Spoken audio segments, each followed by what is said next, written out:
finding your path. Now, what's a path? What is a path? If you go hiking, there are many hiking paths. Ones that you can go up higher in elevation, ones that are a bit flatter. There's many paths. So how do you find your own personal path? How do you find your life path?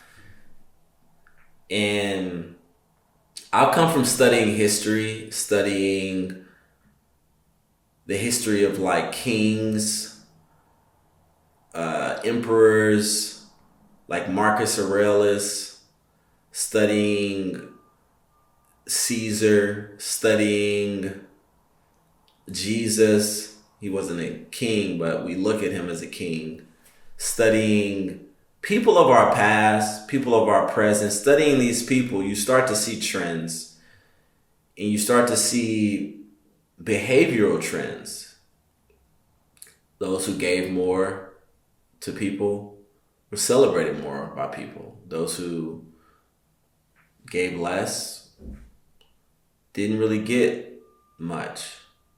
And so the ultimate path is really contribution. Like, how can we contribute to society, to life? How can we give to society, give to life?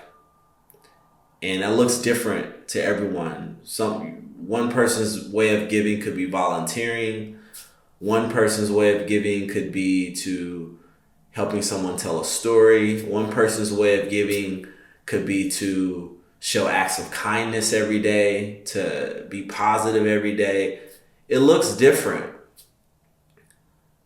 I think once you recognize there is many paths, it's really just what you decide to choose. It's what path you decide to choose. Now, we all were babies at one point. If you're not a baby right now, I'm sure if you're not a baby watching this right now, but you were a baby at one point. And so the fact that you were a baby, you were conceived by, in my opinion, in my thoughts, a man and a woman. That is, however another person wants to perceive it, is up to them. My perception is a man and a woman. And so you were conceived that way. There was a seed. You were a seed. You grew into a baby in the belly of a mother, and then the mother birthed you, and you grew to a baby, to a young child, to a teenager, so on and so forth. And so along that path, you have people who have guided you. Your parents are your ultimate guides. If you've had your parents around, if you weren't your parents, it may have been something else. It may have been someone else, like your aunt, could have been an uncle, could have been a grandmother. You could have been adopted by other parents. It could be the music that you were listening to. It could have been entertainment. Something has guided us. And so we've taken in information from all of the guides in our life. We've taken in all this information as a baby, as a young child. And with this all this information, I believe the goal of each of these guides is to help us understand the ways of living life. Normally, most people are introduced to religion at a very young age because religion is a guide in a way to live life. And so you take all of this information in, and with this information, you filter. You filtrate through it.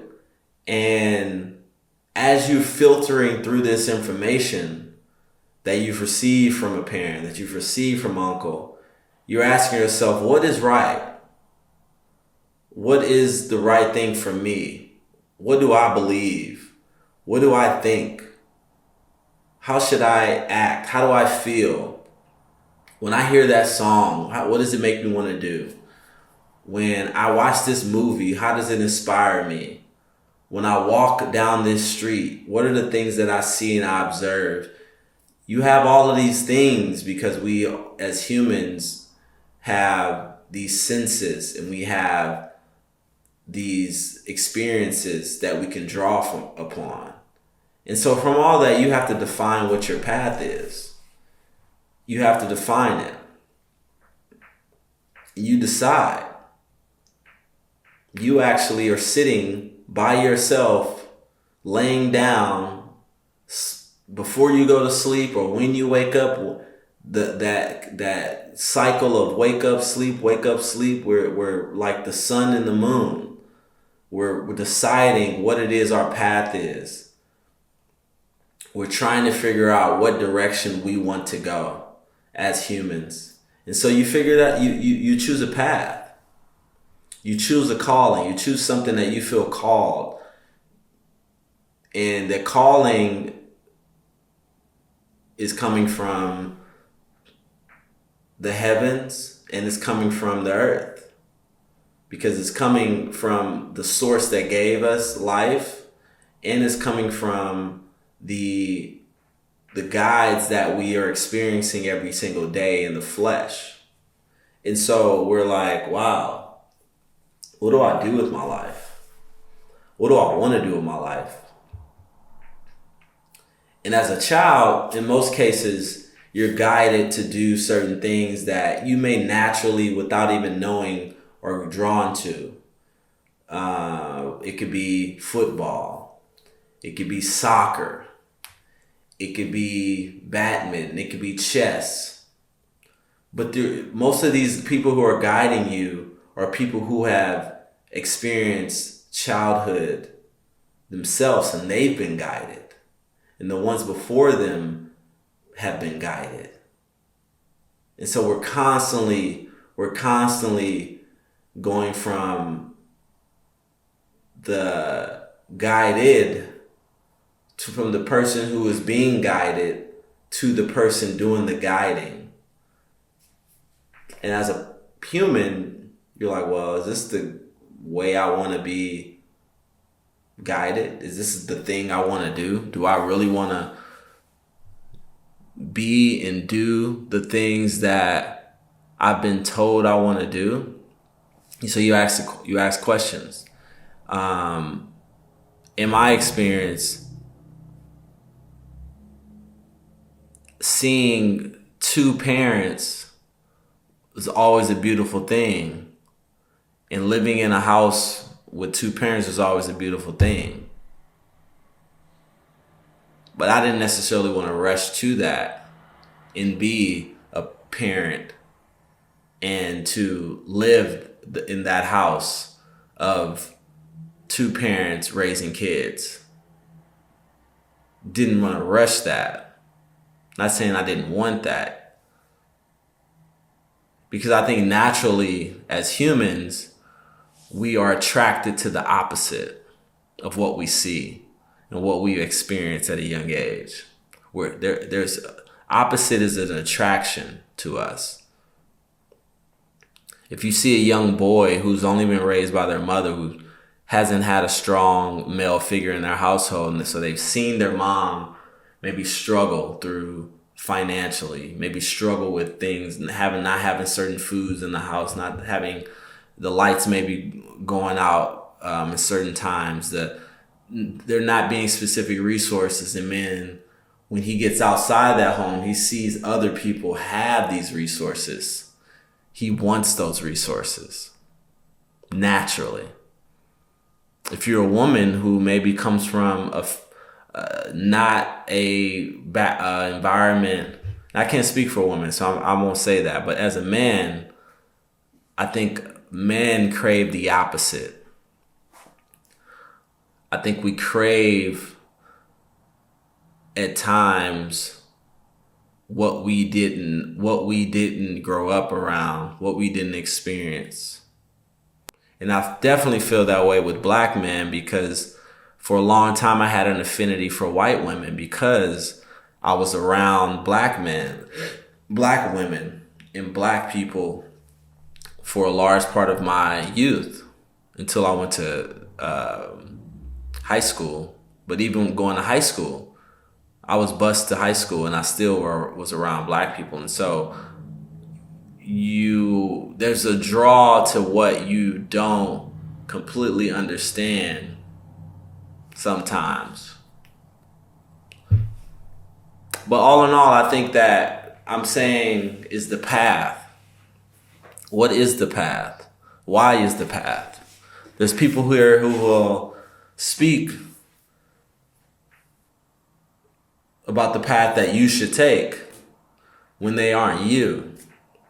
There's people who will speak on how to do this in life like it's completely black and white when they haven't hiked the mountain that you've hiked. They haven't ran the road that you've rode. And that's why I believe it's extremely important to live life. Because living life isn't through a 16:9 or 9:16 screen. That's a small glimpse of life. And even if you are watching this and you feel something, whatever that may be from it, this is just a small glimpse of a huge, massive reality that as humans, we really can't comprehend completely, especially not with words. So I think ultimately this isn't a blueprint video. This is a video of this is a video of question. This is a video of questioning, what is your path? And life is great at simplifying that path to make it seem like we're just that simple, but we aren't. We're very complex creatures. And our feelings and emotions, they shift and they go up and they go down, they go left and they go right. And we are entitled to embrace our complexity. And if you choose not to, if you choose to just embrace your simplicity, that's completely fine. But in the history of humanity, the great thinkers, Einstein, Tesla, the great leaders, Benjamin Franklin, Abraham Lincoln, I would imagine Martin Luther King, Malcolm X, I imagine, because they weren't perfect, I imagine they embraced their complexities and they embraced the idea of a path that was seasonal, was day by day, but was month by month, year by year, that shifted and changed all the time. And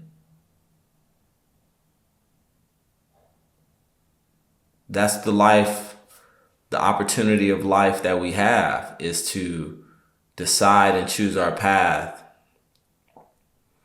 And if we want to stay on that path, we sure can. If we want to get off that path and try something else, we sure can.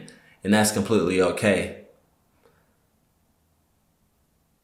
So this is to encourage, this isn't for you to have an answer. This is just to encourage you to really think about and dissect the idea of your path and what your path looks like. And if it feels different from your surroundings, if it feels different from the current people that you know, then know that's okay, because truly only you know you.